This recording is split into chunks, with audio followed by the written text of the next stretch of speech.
Today I'm going to be brewing a Belgian Witbier, and this is basically going to be a revisit to the Belgian Witbier that I brewed last December. Now I'm going to make a few changes after studying the recipe and going back over the style and all of that.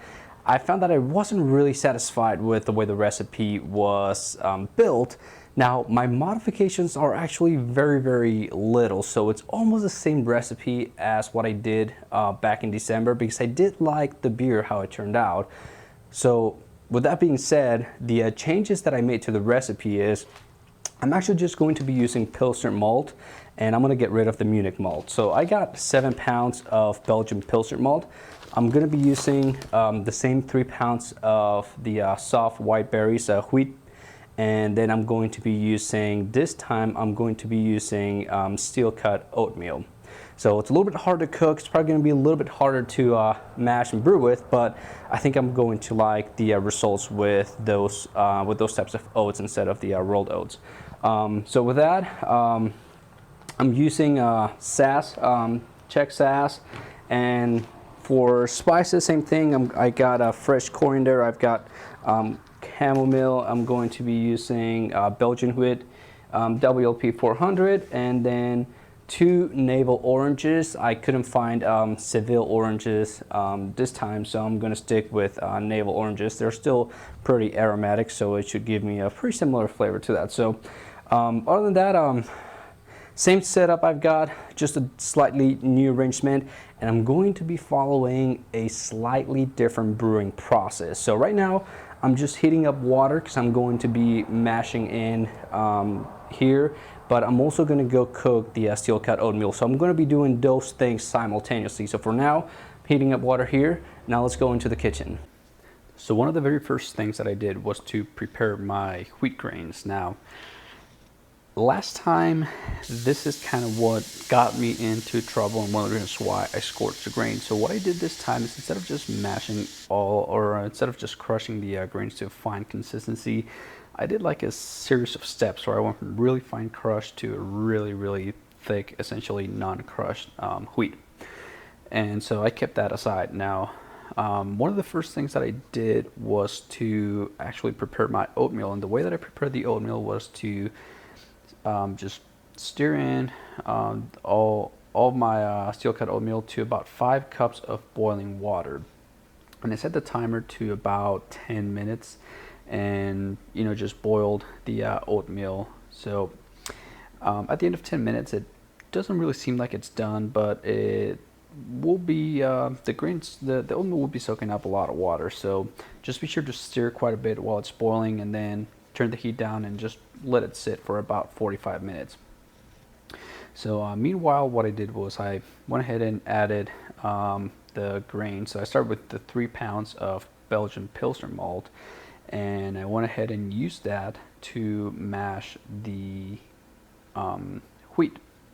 So I added all of my grains to the mash tun, and the first thing that I wanted to do with this was to do a protein rest. Now, you don't really need to do a big protein rest, so just about 10 minutes, 10-15 minutes, about as much as you need. I did about 10 minutes, just a small protein rest.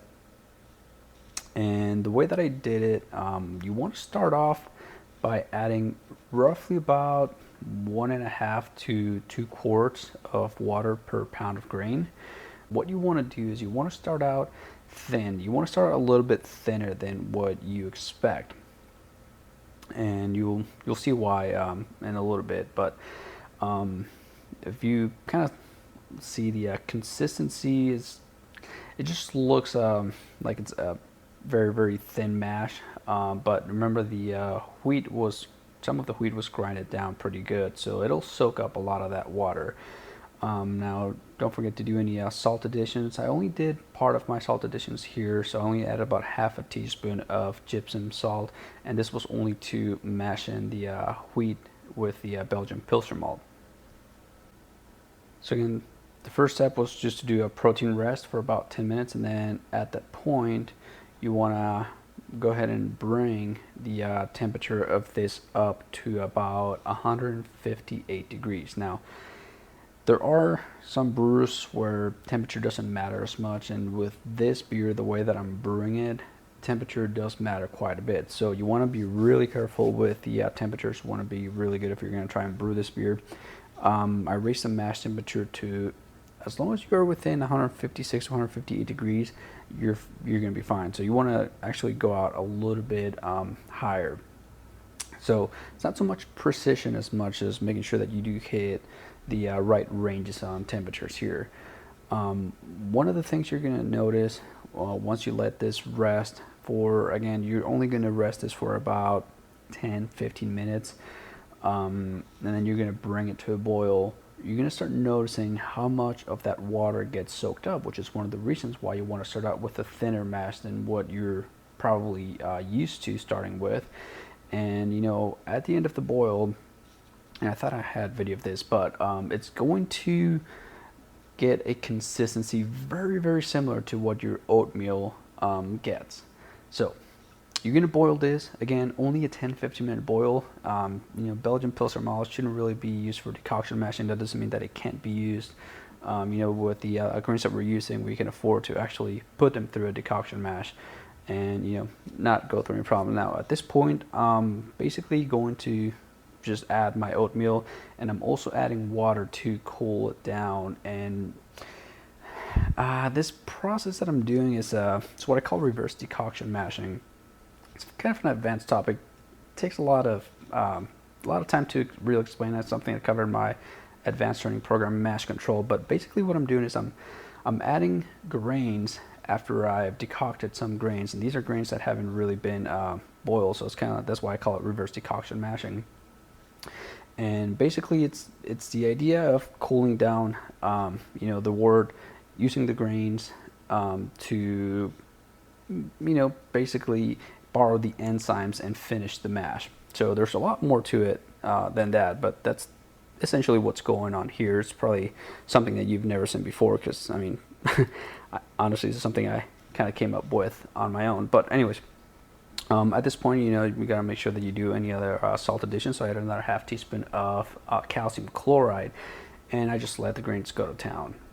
Mash for about 30 to 40 minutes. So, you know, if you need to do a starch sugar conversion, iodine taste, and then once you're ready, once your mash is done, you know, add your rice hulls to help lauter, because, you know, with all the oatmeal and wheat berries, it can get a little tough to lauter. So I transfer all the grains into my mash tun, and this probably isn't the best way to do it, but I didn't really want to use my pump to transfer the grains into my mash tun. So I don't know, I'll probably have to figure out a better way to do this, but for now, this is how I did it. It was a little bit of a pain in the ass, but it got done. So anyways, once you transfer everything, you know, you mash out and let it sit for about 10 minutes to let the grain bed settle. You want to start to recirculate. I only did about two to three times, I think is what I did. And, you know, again, this is a beer style that is kind of cloudy, so you don't really have to worry about getting clear wort out. In fact, some brewers even add flour to get like a starch haze kind of thing going on. So, and it's really not needed, especially if you just don't recirculate as much. And at this point, you just lauter and collect about, I collected 7.5 gallons of wort, and I went for a 90-minute boil. Actually, I went 7 gallons of wort and I did a 90-minute boil.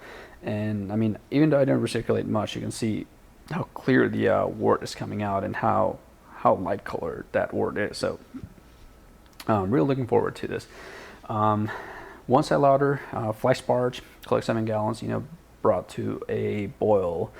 Now lately I've been really enjoying watching the boil for some reason. Just the initial foam that you get at the beginning, it kind of gives you a really good idea of what the beer's foam is going to turn out like. So I don't know, I've really been enjoying that.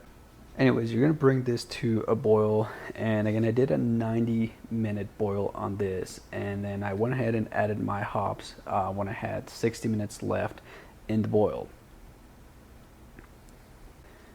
Now, the rest of the boil, I went ahead and got all my other spices ready. So, you know, grinded the orange, and I crushed the coriander. This time the way I crushed coriander is I took a Ziploc bag and used a rolling pin to crush them down, and then I just went ahead and added the chamomile to the same bag and just basically left it ready to add this about 5 minutes before the end of the boil. And once you add that, you know, the orange and coriander and everything else to the end of the boil, then you want to go ahead and just start basically cooling down your beer. So set up your wort chiller and all that, and once you're done cooling down, again, temperature here becomes kind of a little bit of it becomes a little important. So make sure that you cool down your wort at least to 68 degrees. I cooled mine down to 64 degrees, and then I went ahead and transferred my beer to the fermenter. Now, you know, being because of the grains that I used, I didn't want to aerate this beer by splashing, because that was going to create a lot of foam. It was going to be a pain to add the yeast after that and all that. So the way that I did this beer is I just went ahead and transferred the beer without splashing. I went ahead and added the yeast, and then I just rocked the carboy for, I don't know, a good five minutes. So brew holler really helps when you're trying to rock a carboy, and it's just a very, very gentle rocking, just to kind of steer the wort. I mean, it's not going to aerate it as much, but with this size of beer, with the style, you don't really need a whole lot of oxygen. So just a little bit of rocking we'll go ahead and do. This beer's been fermenting for about a week now, and I'm going to try and actually keg it this weekend. So I'm going to be leaving about 2 weeks in a kind of a long trip. So I don't know if I'll be able to do a beer review before I leave. And I'm going to be gone for almost a month. So if I don't do a beer review, I'm going to try to, but if I don't, it may be a while before I post a review on this beer. But I can tell you that so far everything seems to be going well. And well, stay tuned for the review. Don't forget to like, comment, and share this video.